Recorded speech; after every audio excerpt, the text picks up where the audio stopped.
So we've had a good harvest all the way through winter, but now in March it's just the first time really that it feels like we're in true abundance. So I thought I'd just take you around, show you what we've got.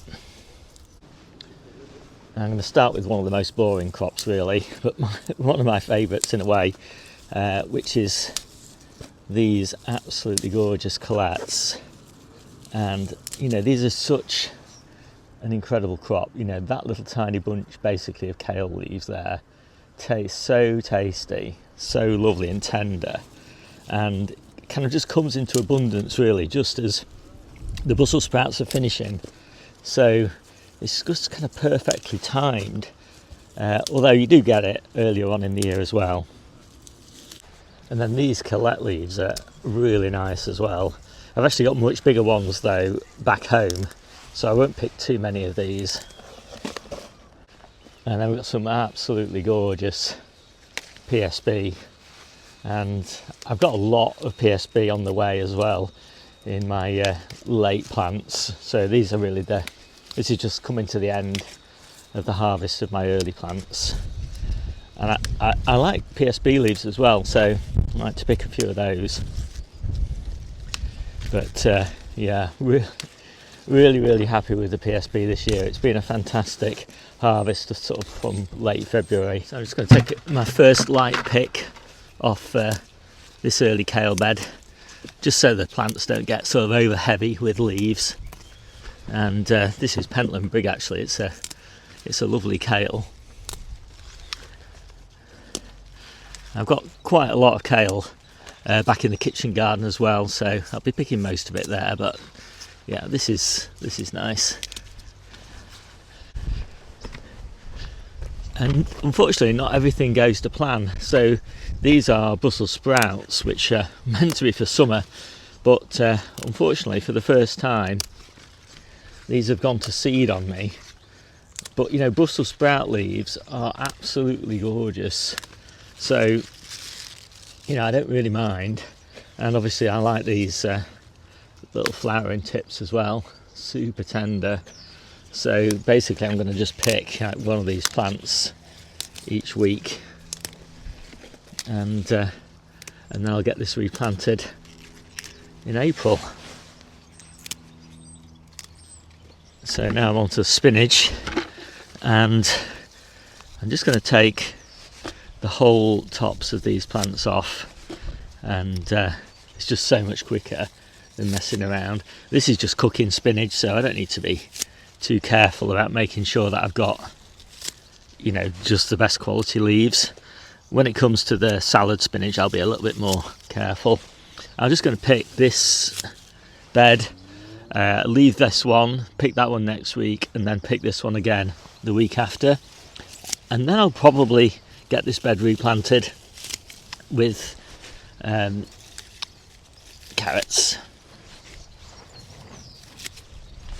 And one of the advantages of doing it like this is there were a few caterpillars on those leaves, and so I'm pretty confident now that I've got rid of all the caterpillars. I'll just give that a good water to help it recover as quickly as possible. So now I'm going to do the same with this red-veined spinach. This is called Rubino. It's a beautiful leaf, I really like it. This is going to go to seed pretty soon, so again I'm just going to snip off the whole thing and hopefully just get one more pick off it, and then we'll just leave these cauliflowers to grow on without any competition. I've got this lovely calabrese coming as well, but I'm going to save this because I've got so much purple sprouting broccoli, and obviously it's going to grow on quite nicely. And so now I'm on to lettuce. I'm just clearing these last little bits of winter lettuce, and I'll actually take the plants out next time I'm down doing any actual gardening. So I'm just snipping off the better leaves really. They're not too bad.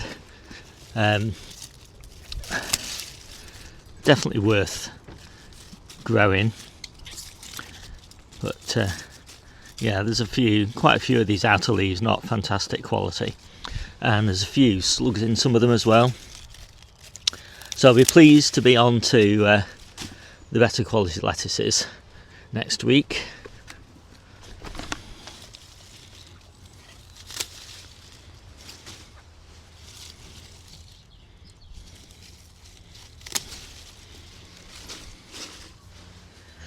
Actually, in the end, when I saw how many slugs there were, I decided I'd clear it all up.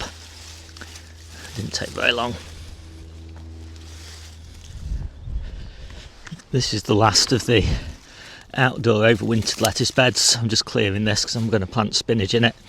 And I did pop these little lollos in only a few weeks ago, really, and in the hope that I'd get just a little bit of a harvest, and I have. I'm pretty pleased that I took the time to do it, because this is one of my favourite lettuces.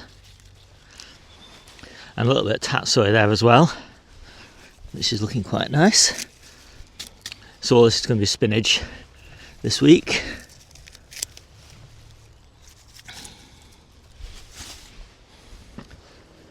So now I'm onto the salad spinach, and I don't need as much of this, so I'm only going to pick just a few plants.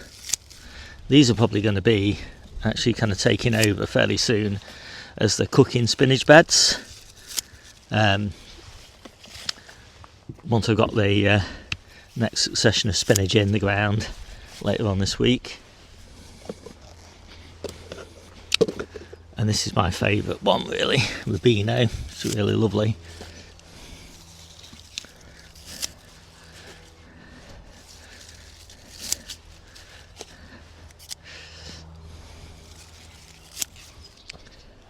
I'm just going to get a few carrots. And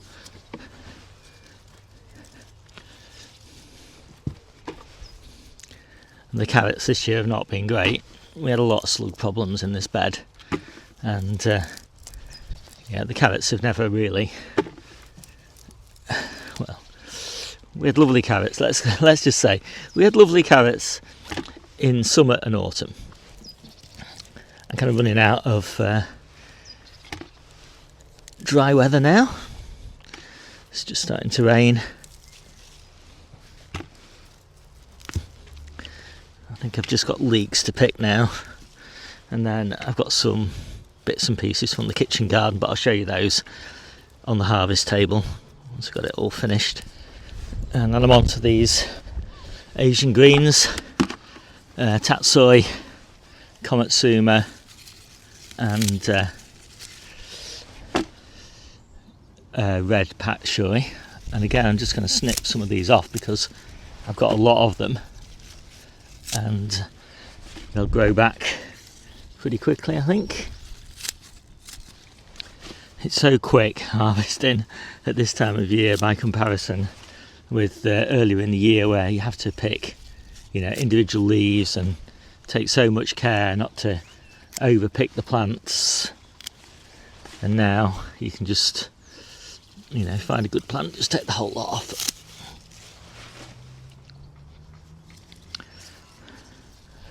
And I'll just take a few of these leeks.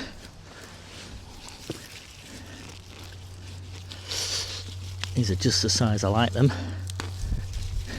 I don't like leeks that are too big.